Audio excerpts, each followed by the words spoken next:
ओम शांति। साकार मुरली 26 जून 2024। सुनेंगे ईश्वरीय महावाक्यों को विस्तार से। मीठे बच्चे, सदा इसी नशे में रहो कि हमारा पद्मा पदम भाग्य है। जो पतित पावन बाप के हम बच्चे बने हैं, उनसे हमें बेहद सुख का वर्षा मिलता है। प्रश्न: तुम बच्चों को किसी भी धर्म से घृणा व नफरत नहीं हो सकती है, क्यों? उत्तर: क्योंकि तुम बीज और झाड़ को जानते हो। तुम्हें पता है यह मनुष्य सृष्टि रूपी बेहद का झाड़ है। इसमें हर एक का अपना अपना पार्ट है। नाटक में कभी भी एक्टर्स एक दूसरे से घृणा नहीं करेंगे। तुम जानते हो, हमने इस नाटक में हीरो हीरोइन का पार्ट बजाया। हमने जो सुख देखे वह और कोई देख नहीं सकता। तुम्हें अतः खुशी है कि सारे विश्व पर राज्य करने वाले हम हैं। ओम शांति। ओम शांति कहने से ही बच्चों को जो नॉलेज मिली है वह सारी बुद्धि में आ जानी चाहिए। बाप की भी बुद्धि में कौन सी नॉलेज है? यह मनुष्य सृष्टि रूपी झाड़ है, जिसे कल्प वृक्ष भी कहते हैं। उसकी उत्पत्ति, पालना, फिर विनाश कैसे होता है, सारा बुद्धि में आना चाहिए। जैसे वह जड़ झाड़ होता है, यह है चैतन्य। बीज भी चैतन्य है, उनकी महिमा भी गाते हैं। वह सत्य है, चैतन्य है, अर्थात झाड़ के आदि मध्य अंत का राज समझा रहे हैं। कोई भी ऑक्यूपेशन को जानता नहीं है। प्रजापिता ब्रह्मा के ऑक्यूपेशन को भी जानना चाहिए ना। ब्रह्मा को कोई याद नहीं करते, जानते ही नहीं। अजमेर में ब्रह्मा का मंदिर है। त्रिमूर्ति चित्र छपाते हैं, उनमें ब्रह्मा विष्णु शंकर है। ब्रह्मा देवताय नमः कहते। अब तुम बच्चे जानते हो, इस समय ब्रह्मा को देवता नहीं कहा जाता है। जब संपूर्ण बने हैं तब देवता कहा जाए। संपूर्ण बने जाते हैं सूक्ष्मतन में। बाबा कहते हैं, तुम्हारे बाप का नाम क्या है? किससे पूछते हैं? आत्मा से। आत्मा कहती है, हमारा बाबा। जिसको मालूम नहीं है कि किसने कहा, वह तो प्रश्न पूछ ना सके। अब बच्चे समझ तो गए हैं, बरोबर। दो बाप सबके हैं। ज्ञान तो एक ही बाप देते हैं। अभी तुम बच्चे समझते होंगे, यह शिव बाबा का रथ है। बाबा इस रथ द्वारा हमको ज्ञान सुनाते हैं। एक तो यह है जिस्मानी ब्रह्मा बाप का रथ, दूसरा फिर रूहानी बाप का यह रथ है। उस रूहानी बाप की महिमा है सुख का सागर, शांति का सागर। पहले तो यह बुद्धि में रहेगा। यह बेहद का बाप है, जिससे बेहद का वर्षा मिलता है। पावन दुनिया के मालिक बनते हैं। निराकार को बुलाते हैं, पतित पावन आओ। आत्मा ही बुलाती है।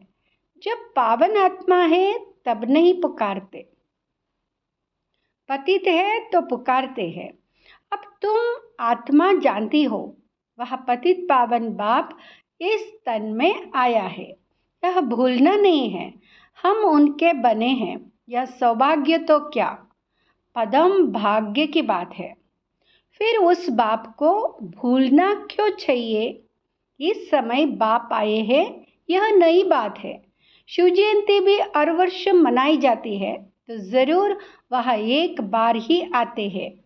लक्ष्मी नारायण सतयुग में थे, इस समय नहीं है, तो समझाना चाहिए उन्होंने पुनर्जन्म लिया होगा। 16 कला से 12-14 कला में आए होंगे। या तुम्हारे बिना कोई नहीं जानते।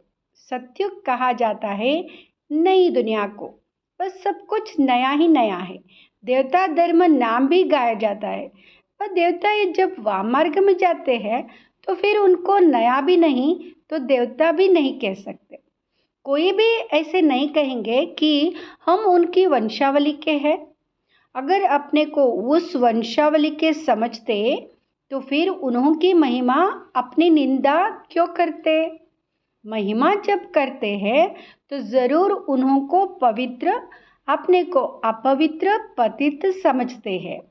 पावन से पतित बनते हैं, पुनर्जन्म लेते हैं। पहले पहले जो पावन थे वही फिर पतित बने हैं। तुम जानते हो पावन से अब पतित बने हैं। तुम स्कूल में पढ़ते हो, उसमें नंबरवार फर्स्ट सेकंड थर्ड क्लास तो होते ही है। अभी बच्चे समझते हैं हमको बाप पढ़ाते हैं तब तो आते हैं ना, नहीं तो यहाँ आने की क्या दरकार है। यह कोई गुरु, महात्मा, महापुरुष आदि कुछ नहीं है। यह तो साधारण मनुष्य तन है, सो भी बहुत पुराना है।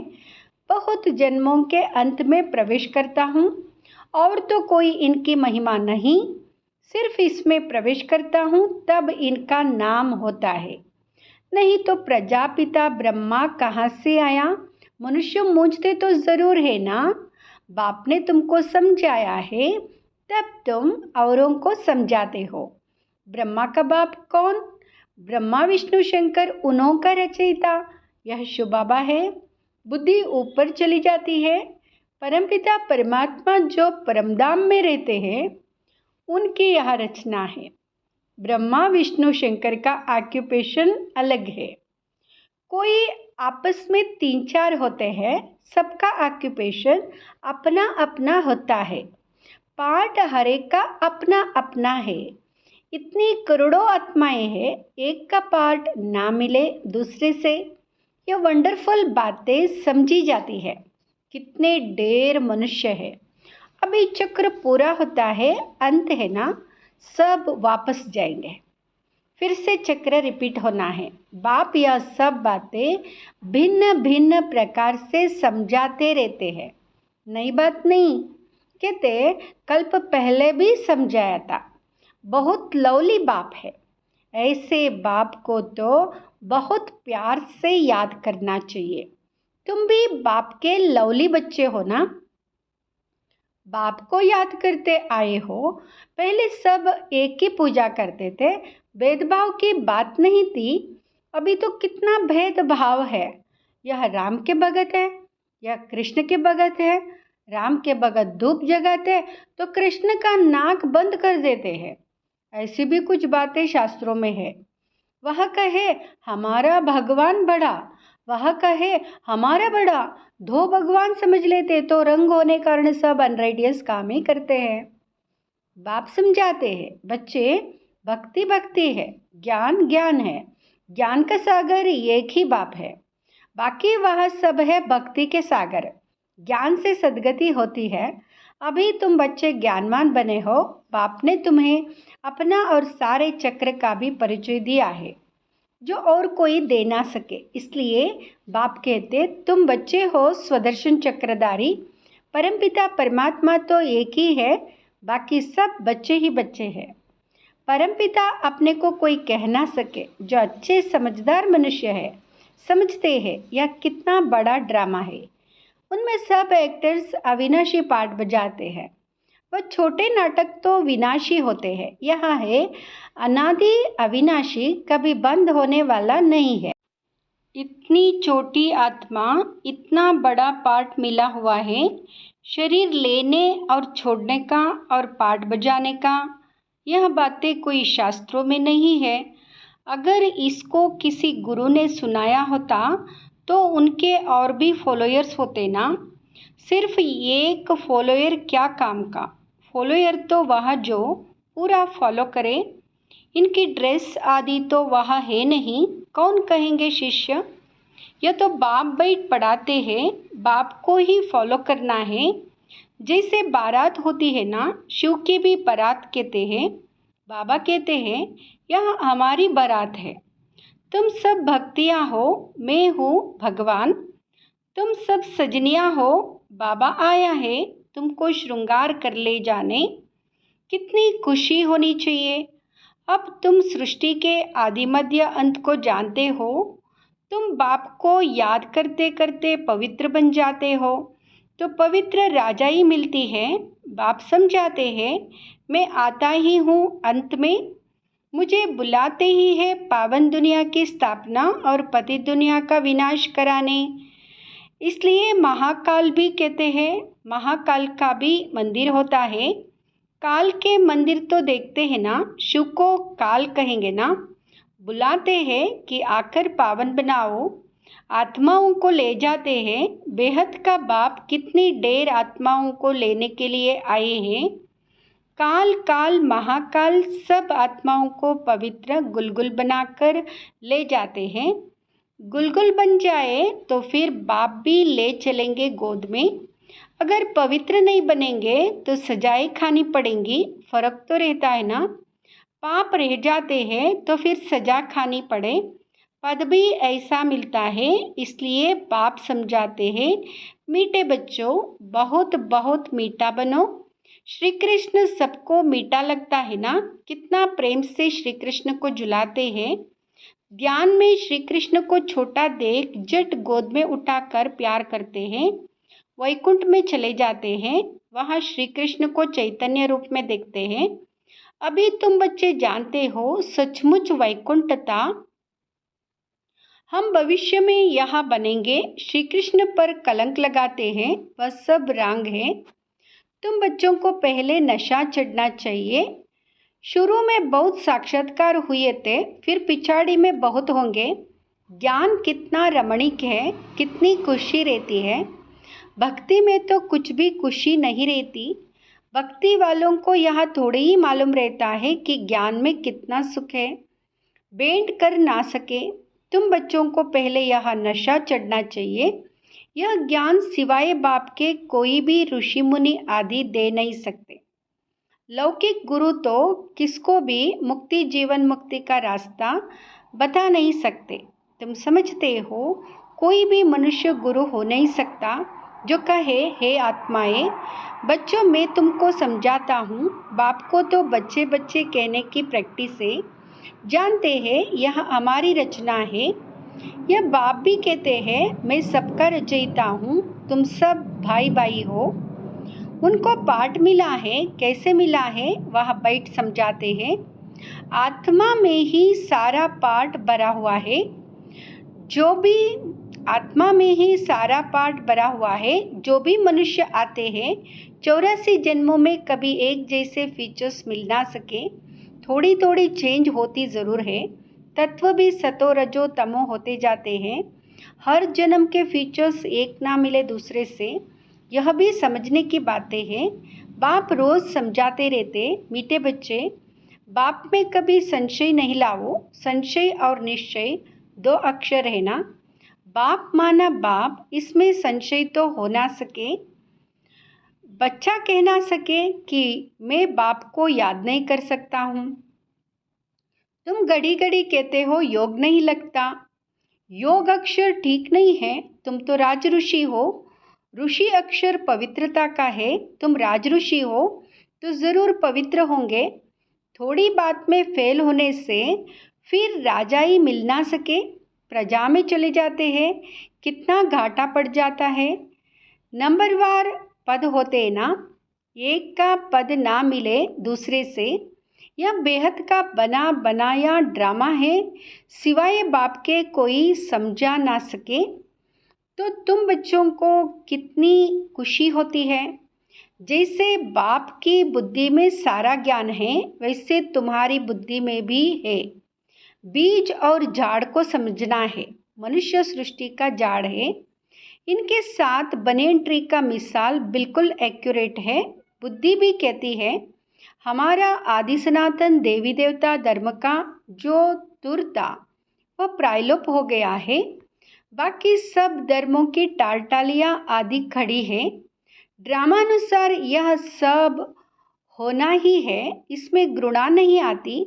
नाटक में एक्टर्स को कभी घृणा आएगी क्या। बाप कहते हैं तुम पतित बन गए हो, फिर पावन बनना है। तुम जितना सुख देखते हो उतना और कोई नहीं देखते।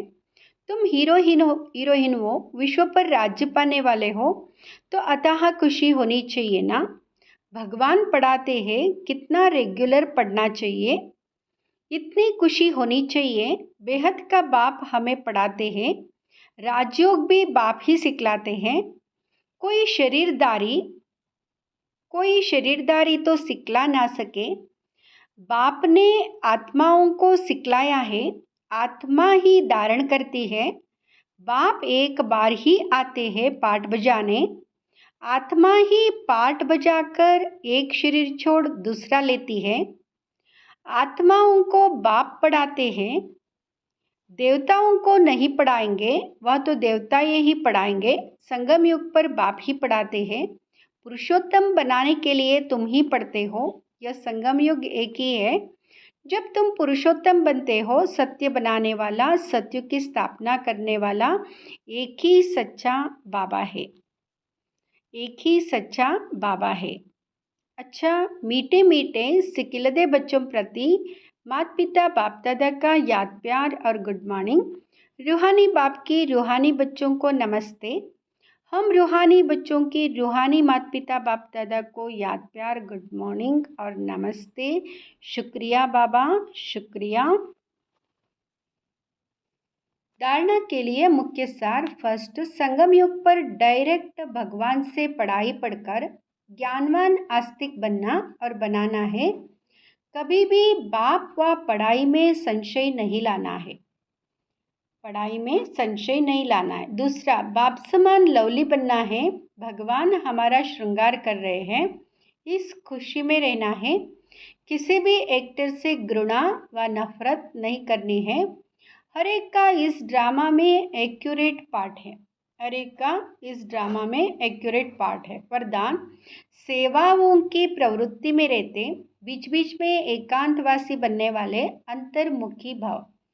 सेवाओं की प्रवृत्ति में रहते बीच बीच में एकांतवासी बनने वाले अंतर्मुखी भाव।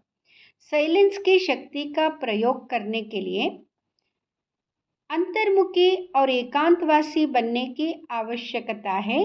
कई बच्चे कहते हैं अंतर्मुखी स्थिति का अनुभव करने व एकांतवासी बनने के लिए समय ही नहीं मिलता, क्योंकि सेवा की प्रवृत्ति, वाणी के शक्ति की प्रवृत्ति बहुत बढ़ गई है। लेकिन इसके लिए इकट्ठा आधा घंटा या 1 घंटा निकालने के बजाय बीच बीच में थोड़ा समय भी निकालो तो शक्तिशाली स्थिति बन जाएगी। बीच बीच में थोड़ा समय भी निकालो तो शक्तिशाली स्थिति बन जाएगी। स्लोगन, ब्राह्मण जीवन में युद्ध करने के बजाय मौज मनाओ तो मुश्किल भी सहज हो जाएगा। ब्राह्मण जीवन में युद्ध करने के बजाय मौज मनाओ तो मुश्किल भी सहज हो जाएगा। ओम शांति।